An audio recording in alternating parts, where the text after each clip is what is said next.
नमस्कार फ्रेंड्स, आज के इस वीडियो में हम सीखेंगे कि इंडियन स्टॉक मार्केट में कौन कौन से सेगमेंट में काम होता है। Mean segments of Indian stock market.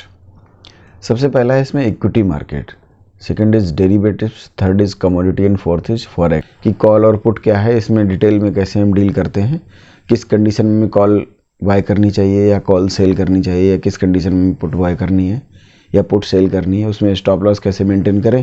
आप थोड़ा सा वीडियो देख कर ना जाएँ, नहीं तो आपके लिए खतरनाक होगा, क्योंकि आप जानते हैं कि कॉल और पुट या फिर फ्यूचर एंड ऑप्शन बहुत डेंजर है। सुना भी होगा, फ्यूचर एंड ऑप्शन में लोग बर्बाद हो जाते हैं और बहुत से लोग पैसा भी खूब कमाते हैं। तो वीडियो को पूरा ध्यान से देखें और आने वाले वीडियो पर आप वेट करें कि हम कॉल और पुट को डिटेल में समझाएंगे आपको।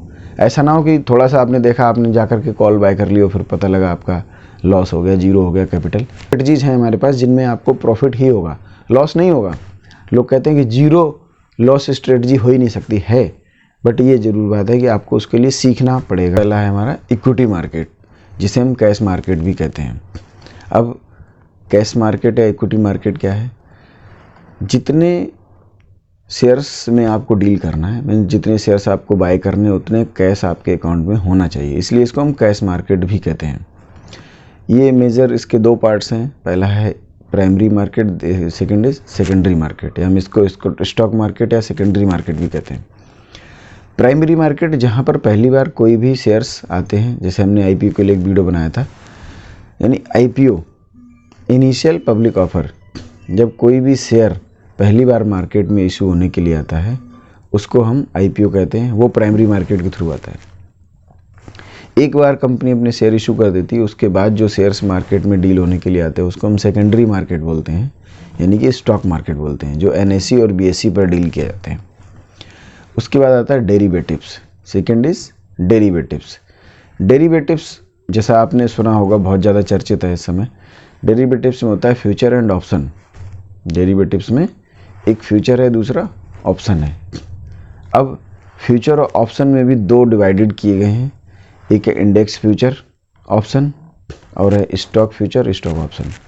अब इंडेक्स फ्यूचर जो हम निफ्टी 50 या फिर फिन निफ्टी या बैंक निफ्टी में डील किया जाता है, यानी उसके हम फ्यूचर बाय कर सकते हैं या फिर उसके कॉल और पुट को बाय सेल कर सकते हैं। अगर हमें लगता है कि मार्केट बुलिश है, आगे बढ़ेगा, तो हम फ्यूचर को बाय करके चलते हैं, और हमें लगता है कि मार्केट गिरेगा तो हम उसके फ्यूचर को सेल करके चलते हैं। अब इसमें फ़र्क क्या है? कैश मार्केट और डेरिवेटिव्स मार्केट में क्या फ़र्क होता है कि कैश मार्केट में जितना पैसा हमारे पास है उसी के शेयर हम खरीद सकते हैं, बट डेरिवेटिव्स में क्या होता है कि अगर हमें फ्यूचर में काम करना है या फिर ऑप्शन में, दोनों में मार्जिन का काम होता है, यानी मार्जिन से हम काम करते हैं, तो पैसा कम लगता है लेकिन कॉन्ट्रैक्ट बड़ा आसान हो जाता है। डेरिवेटिव्स में क्या होता है कि यानी फ्यूचर में, सबसे पहले हम फ्यूचर समझते हैं। फ्यूचर में आने वाली किसी डेट के लिए हम कोई डील करते हैं, किसी इंडेक्स की या फिर किसी स्टॉक की। इसमें एक लॉट में काम होता है, लॉट साइज के अकॉर्डिंग काम होता है। जैसे अगर हम बात करें, अगर इक्विटी मार्केट में हम 5 शेयर 10 शेयर खरीदना चाहेंगे तो वो हम खरीद सकते हैं, बट डेरिवेटिव्स की बात जब आती है तो हमें उसमें ये देखना होता है कि कितने का उसका लॉट है किसी शेयर में। एग्जाम्पल के लिए अगर हम रिलायंस का फ्यूचर परचेज करना चाहते हैं तो रिलायंस के लॉट में जितने भी शेयर होंगे उतने हमें खरीदने पड़ेंगे।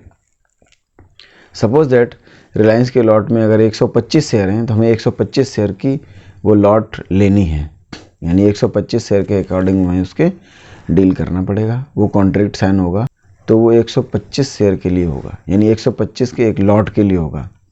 एक लॉट में जितने भी शेयर हैं, जो अमाउंट के डिपेंड करता है, जिस शेयर का जितना रेट होता है उसके अकॉर्डिंग होता है। किसी शेयर का रेट कम है, मान लीजिए उसका रेट 100 रुपये है, तो उसका लॉट साइज बड़ा होगा। अगर किसी शेयर का रेट 500 है तो उसका लॉट साइज थोड़ा छोटा होगा। और उस शेयर की कीमत मालूम पड़ा कि 10,000 20,000 है तो उसके लॉट साइज और छोटा होगा, लेकिन उसका अमाउंट जो है 6 से 7 लाख के लगभग पहुंच जाता है। तो हमें ये ध्यान रखना है कि डेरिवेटिव्स में हमें ये मार्जिन का बेनिफिट मिलता है कि 6-7 लाख के कॉन्ट्रैक्ट के लिए हमें सिर्फ 1 से 1.5 लाख रुपये अकाउंट में है तो भी हम उसमें डील कर सकते हैं। कुछ कंपनियों में नहीं होता, कुछ का कॉन्ट्रैक्ट भी बहुत महंगा होता है, तो उसको ध्यान रखना है। बट हाँ, ये ज़रूर है कि उसका जो ओवरऑल वैल्यू होती है कॉन्ट्रैक्ट की, उससे कम होता है, मार्जिन होता है, चाहे हमें फ्यूचर को सेल करना हो या फ्यूचर को बाय करना हो। फिर आ जाता है ऑप्शन। ऑप्शन ट्रेडिंग में क्या है, हम अगर हम बुलिश हैं, हमें लग रहा है कि इस शेयर या इस इंडेक्स का प्राइस ऊपर जाएगा, तो हम उसकी कॉल को बाय करते हैं। अब यहाँ पे ध्यान रखने वाली बात है, कॉल जो हमने बाय की है, एक बायर होता है, दूसरा सेलर होता है। बायर को अनलिमिटेड प्रॉफिट के चांस होते हैं और सेलर को अनलिमिटेड लॉस के चांस होते हैं। ऐसे ही पुट, अगर हमें लग रहा है कि मार्केट नीचे जाएगा तो हमने पुट को बाय किया है, और पुट बाय करने से हमारे अनलिमिटेड प्रॉफिट के चांस हैं। मार्केट अगर नीचे जा रहा है या जिस स्टॉक के पुट को हमने बाय किया वो स्टॉक अगर नीचे जाएगा तो हमें पुट में प्रॉफिट होगा, अनलिमिटेड प्रॉफिट होगा। जैसे भी 2 दिन अगर हम देखें, एक दिन 1000 पॉइंट मार्केट गिरा है बैंक निफ्टी, और दूसरे दिन 1300-1400 पॉइंट की मूवमेंट थी डाउन साइड में। तो ऐसी कंडीशन में अगर किसी ने पुट बाय की है तो 18 रुपये की पुट, 20 रुपये की पुट भी जाकर के 400-500 रुपये तक की पहुंच गई है। इसमें क्या होता है, हमें मार्जिन का बेनिफिट बहुत ज़्यादा मिलता है। कॉन्ट्रैक्ट है अगर 10 लाख का या 8 लाख का, 7 लाख का, तो हम 1 से 2 लाख में ही हमारे पास अगर मार्जिन है तो हम उसके कॉन्ट्रैक्ट में डील कर पाते हैं। ये डेरिवेटिव्स मार्केट का बेनिफिट है। थर्ड डाटा, डिटेल के लिए हम इसमें अलग से वीडियो बनाएंगे कि कॉल और पुट क्या है, इसमें डिटेल में कैसे हम डील करते हैं, किस कंडीशन में कॉल बाय करनी चाहिए या कॉल सेल करनी चाहिए, या किस कंडीशन में पुट बाय करनी है या पुट सेल करनी है, उसमें स्टॉप लॉस कैसे मेंटेन करें। आप थोड़ा सा वीडियो देख कर ना जाएं, नहीं तो आपके लिए ख़तरनाक होगा, क्योंकि आप जानते हैं कि कॉल और पुट या फिर फ्यूचर एंड ऑप्शन बहुत डेंजर है। सुना भी होगा, फ्यूचर एंड ऑप्शन में लोग बर्बाद हो जाते हैं और बहुत से लोग पैसा भी खूब कमाते हैं। तो वीडियो को पूरा ध्यान से देखें और आने वाले वीडियो पर आप वेट करें कि हम कॉल और पुट को डिटेल में समझाएंगे आपको। ऐसा ना हो कि थोड़ा सा आपने देखा, आपने जाकर के कॉल बाय कर लिया, फिर पता लगा आपका लॉस हो गया, जीरो हो गया कैपिटल। तो इस बात का बहुत ध्यान रखना है। आगे आने वाली वीडियोस पर आप नज़र बनाए रखें। अब बताते हैं कि कमोडिटी मार्केट। कमोडिटी मार्केट क्या है? जहाँ पर हम एग्रीकल्चरल प्रोडक्ट और नॉन एग्रीकल्चरल प्रोडक्ट्स में डील करते हैं।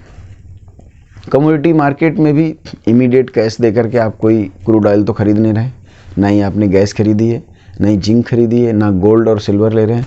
तो वहाँ पर जितना डील होता है डेरिवेटिव्स में होता है। यानी कमोडिटी मार्केट का जो बिजनेस है वो डेरिवेटिव्स पर ही टिका हुआ है। डेरिवेटिव्स में उसमें क्या है? Future and option.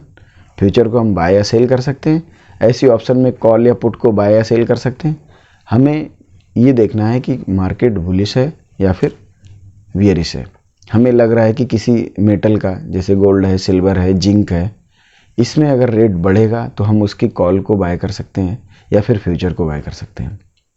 अगर हमें लग रहा है कि ये मार्केट डाउन होगा तो हम उसकी पुट को बाय करेंगे या फिर फ्यूचर को सेल करेंगे। ये हमारे ऊपर डिपेंड करता है, हमारा मार्जिन कितना, हम कितना लॉस ले सकते हैं और किस तरह से हम उसको मैनेज करेंगे। रिस्क मैनेजमेंट कैपेसिटी के अकॉर्डिंग ही हम कॉल, पुट या फिर फ्यूचर में डील करते हैं। यहाँ पर भी बेनिफिट वही मिलता है। डेरिवेटिव्स मार्केट है तो जाहिर सी बात है कि हमें मार्जिन का बेनिफिट तो मिलेगा ही।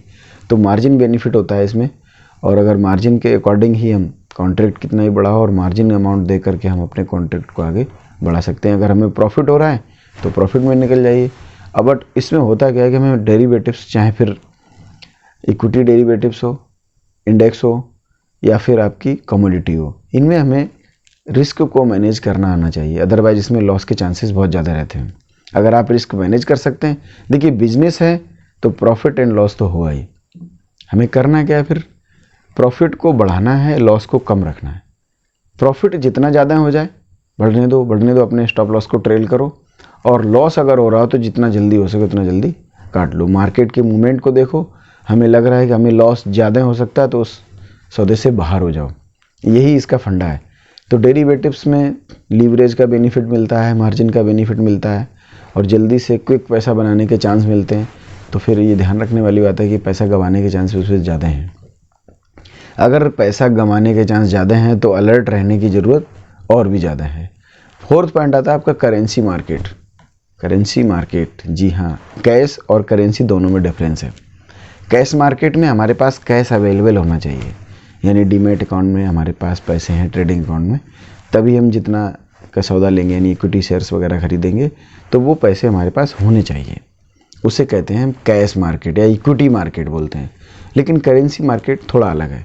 करेंसी यहाँ मतलब है करेंसी में डील होना, जैसे US dollar, GBP, other countries की जो करेंसी में डील करते हैं हम उसको करेंसी मार्केट बोलते हैं, या फॉरेक्स मार्केट भी बोलते हैं।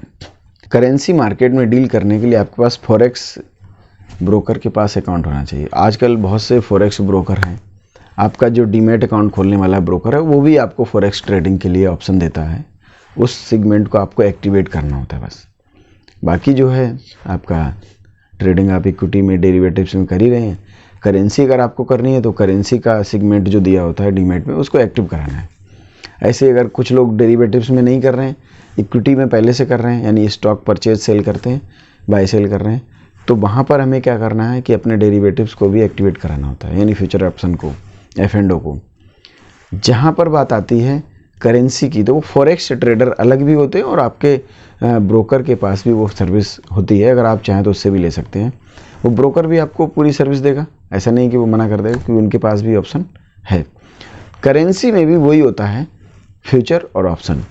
करेंसी डेरिवेटिव्स में क्या है, फ्यूचर और ऑप्शन, यानी आगे की डेट के लिए हम किसी करेंसी का कॉन्ट्रैक्ट साइन करते हैं कि ये बढ़ेगा या घटेगा, यानी बुलिश है या फिर बियरिश है। अगर हमें लग रहा है डॉलर का रेट बढ़ेगा तो हम उस पर बुलिश हैं और उस हिसाब से हम उसके डील करते हैं। या तो फ्यूचर में बाय करके चलेंगे या फिर उसकी कॉल को बाय करेंगे। अगर हमें लगा डॉलर का रेट गिरेगा तो या तो हम उसको फ्यूचर में सेल करके चल रहे हैं या फिर उसकी पुट बाय करके चल रहे हैं। इस बात का ध्यान रखना है। कॉल और पुट एंड फ्यूचर, इसमें रिस्क ज़्यादा है, इसलिए हमें पहले रिस्क मैनेजमेंट सीखना है, उसके बाद पेपर ट्रेड करना है। अगर आप बिल्कुल नए हैं तो डेरिवेटिव्स मार्केट में पहले पेपर ट्रेड कीजिए, उसको लिखिए। 10 दिन 15 दिन जब आपको प्रॉफिट होने लग जाए तब आप उसमें अपना पैसा जोड़िए। ज़रूरी नहीं है कि आप पहले दिन से पैसे जा करके लगा दें और फिर बाद में बोलेंगे सर आपने कहा था इसलिए लॉस हो गया। इस बात का ध्यान रखें, मैं आपको सतर्क कर रहा हूँ। डेरिवेटिव्स मार्केट बहुत अच्छा है, पैसा बनाने के लिए बहुत अच्छी जगह है, बट आपको पहले पेपर ट्रेड करना है, लिखना है कि हमें प्रॉफिट हो रहा है या लॉस हो रहा है। अगर आप पेपर ट्रेड में प्रॉफिट कर सकते हैं तो थोड़ा पैसा लगाएं, तब मार्केट में आए। ऐसा नहीं कि इमीडिएट आपने देखा कि अरे फ्यूचर एंड ऑप्शन अब हमने सीख लिया है, इस वीडियो के बाद आपने जाके सीधे पैसा लगाया, मालूम पड़ा आपका जीरो हो गया बैलेंस, फिर आप हमसे बोलेंगे कि अरे सर आपने कहा था। वास्तविकता ये है कि ये बहुत अच्छी जगह है।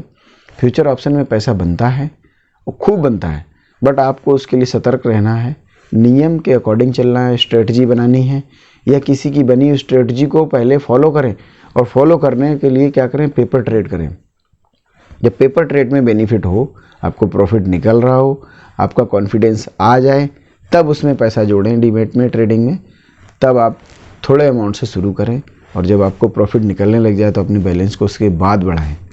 इसलिए आगे से ध्यान रखें कि इमीडिएट किसी के कहने से डेरिवेटिव्स मार्केट में बिल्कुल ना घुसें। कैश मार्केट थोड़ा सेफ है, आप उसमें होल्ड कर सकते हैं, बट डेरिवेटिव्स मार्केट में एक एक्सपायरी डेट होती है, उस दिन के बाद आपको सौदा काटना ही है, वो जीरो होना ही है।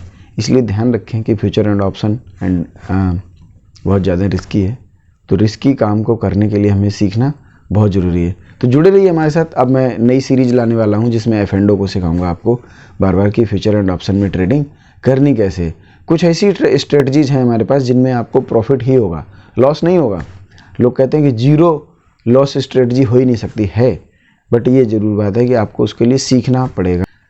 अगर आपको जानकारी अच्छी लगी तो हमारे इस वीडियो को लाइक, शेयर और सब्सक्राइब जरूर करें, अपने दोस्तों तक खूब भेजें।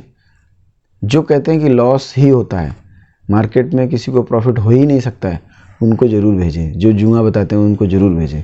धन्यवाद, थैंक यू।